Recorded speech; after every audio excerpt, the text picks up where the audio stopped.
That feeling when you're walking through an old downtown shopping district and you see a used bookstore and you get kind of excited. You walk in and it's a labyrinth of shelves from floor to ceiling. They're grayish brown, the shelves are. There's a certain old smell in the bookstore. There's a cat curled up on a shelf. And because you love books and reading, the person you're with says, "How long do you think you'll be?" Am I right?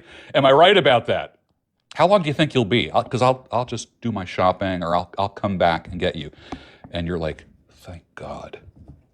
You know, when you stutter a little bit because you can't give them an accurate answer of when you'll be done. There's a new room every 10 feet in this store.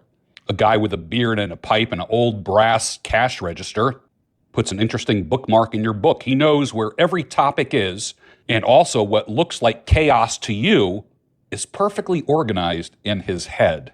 And he can take you to the exact book that you want. And these places, of course, are like dollar stores. You know, you never walk out buying just one thing. You encounter a staircase and there's stacked books on each step going up. You get excited as you walk up the steps knowing you'll find something interesting. You get to the second floor and discover every room is filled with books, and they even knocked out the wall to the building next door, and there's more rooms where the books go on forever and ever. You get a little bit of anxiety because you know your friend will be back any minute now. And they'll say, well, you're going to have to come back by yourself, right? This is why when you encounter a used bookstore, it's better to encounter it by yourself. Never take a non-reader with you, ever. You even thought to yourself, geez, I would like to have a business like this someday. You know, the guy with the beard seemed to be insulated from the nonsense of the world. He seemed peaceful, didn't he? He wasn't overly friendly, but he was very responsive to your inquiries. You looked at the counter near his register. You saw a coffee mug with pens, some old campaign buttons, a rubber stamp and a pad, and half a sandwich and an insulated coffee mug. He was so busy that day, he only had time for half of his sandwich.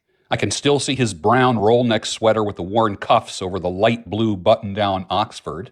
And this movie plays in my head when I think of things that aren't there anymore, things like old bookstores or knick-knack stores. There are two emotions involved. Number one, the excitement you felt when stopping on the sidewalk and looking up and seeing the sign that said used books.